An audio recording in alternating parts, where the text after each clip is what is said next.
Hello friends, and welcome to Raised on a Garden Pantry. I'm Stephanie, and today we're going to make a pie. Stay tuned to see what kind.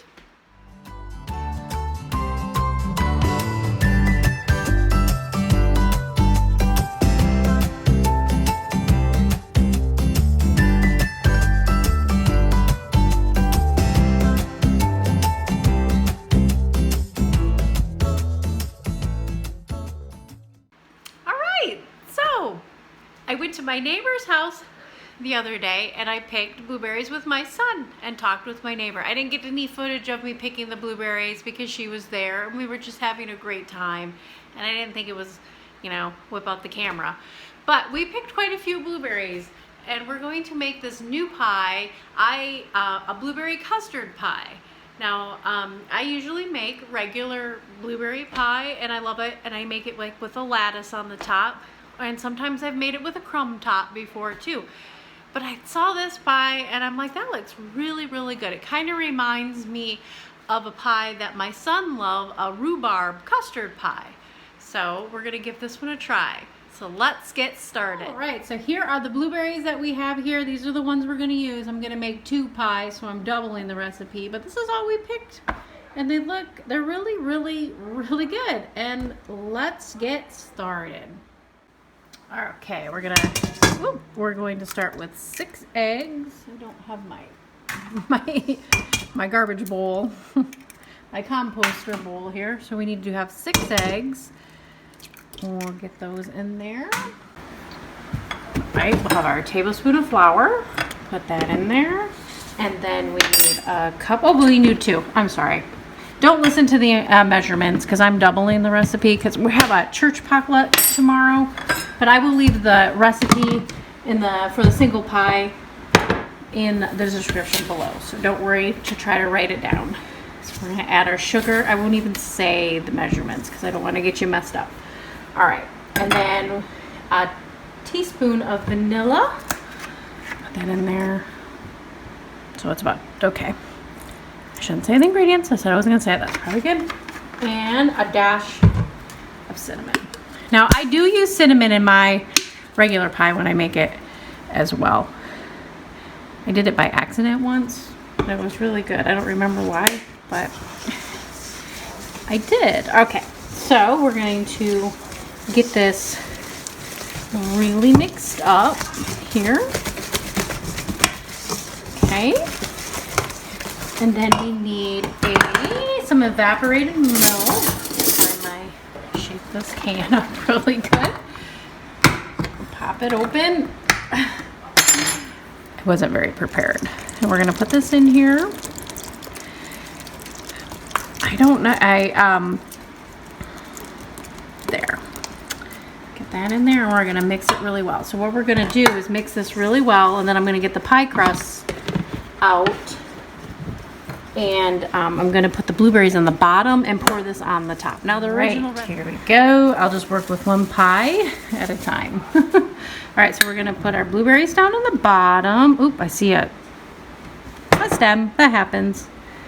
So this neighbor that I have, she has blueberries every year. Oh, I missed another one. You want to get those out as much as you can. She has blueberries every year. I don't remember picking any last year. I think because we had a weird frost, and I don't remember any, but they were beautiful, beautiful, beautiful this year. So, oh, I see another stem. I'm pretty sure. Oh, that's terrible. I thought I checked those. I guess not. Okay, make sure you get all your stems out. Check again. Okay. So, normally you would just dump this whole thing over, but since I'm making 2, I'm going to try to pour about half of this. And if you don't trust yourself, you can measure it out, and you're just going to pour this over. And that is it. And then we're going to bake it. So I'll get the other one ready, and we will put it in the oven.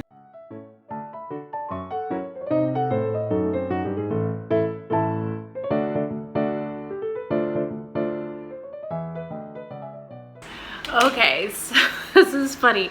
I my garden. I have a great big garden. If you haven't seen a tour of my garden, I have some out there, some other videos you can go and watch. But this year I planted tomatoes. I didn't do as many because I didn't think I needed some, and actually I was down in my canning and down in our garage because I have a big canning shelf. I'm like, I don't really need to plant tomatoes this year. We'll just plant some just for fun. I make salsa. I have made salsa, and I have canned it. But I grow all the tomatoes from seed, and I just picked up a random pack at the Dollar General of beefsteak tomatoes. Now, I don't know if anybody has ever happened, or I don't know if this has happened to anybody else, but these are, I had some volunteer plants that came up. These are not beefsteak tomatoes in the packet. It's so funny. I have maybe 2 plants out there. How many I got? I don't know how many. I got 1, 2, 3, 4, maybe 8 plants of tomatoes that I grew and planted. Not all of these. Some of these were the cherry tomatoes from the volunteer plant. But these ones are the beefsteak tomatoes. Last time I checked, beefsteak tomatoes were supposed to be really big. Now I do have some out there about a little bigger than this that are growing. But I thought that was funny that the package messed up. No, or did I mess up? Did I mess up on growing the tomatoes? Did I do something wrong with beefsteak tomatoes? Is there a secret? Because I grew little steak tomatoes. Anyway, so I'm waiting for, I do have tomatoes out there. I'm waiting for them to ripen and get bigger. And I'm waiting for them to ripen out there, and I have a great recipe that I want to share with you that I got off Pinterest, or not Pinterest, got off YouTube. I can't think of it. Her name was Phyllis something. I can't remember. She has a YouTube channel, or she has passed away, but I think her son has taken over it. I'll find it. But she made a tomato pie, and it's so delicious. Oh, I can't wait to share that with you. I'm just waiting for my tomatoes to ripen and get bigger out there so I can show you.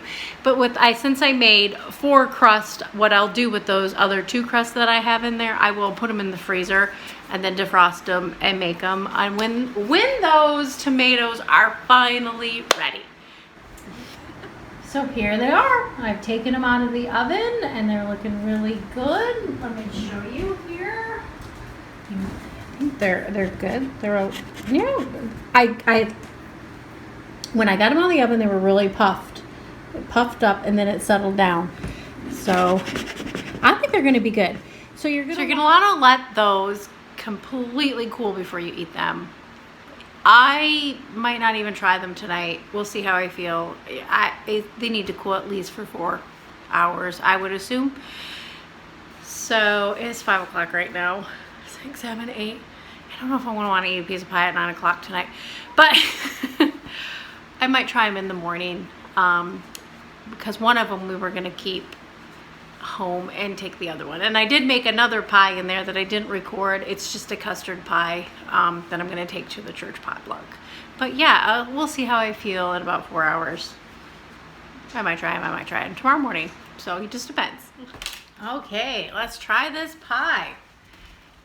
It did not need the 4 or 6 hours I was thinking for it to cool. It must be because of the custard layer in there. You see that? Look at that. Oh, there we go. Look at that.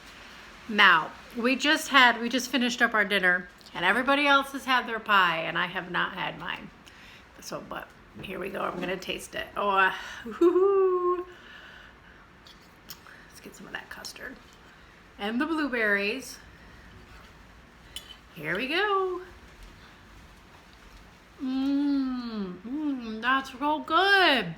I'm so glad I made this, because I was thinking about making another recipe, but my husband's like, just make that one. This is really good. I really suggest that we're having a storm and the electricity might go out. It's good. You can taste the custard and the blueberries together. It's very light. a lighter blueberry taste, but delicious. So here we go, custard blueberry pie. I hope you give this a try. Thanks for watching. The recipe will be down below in the description box. Have a great day.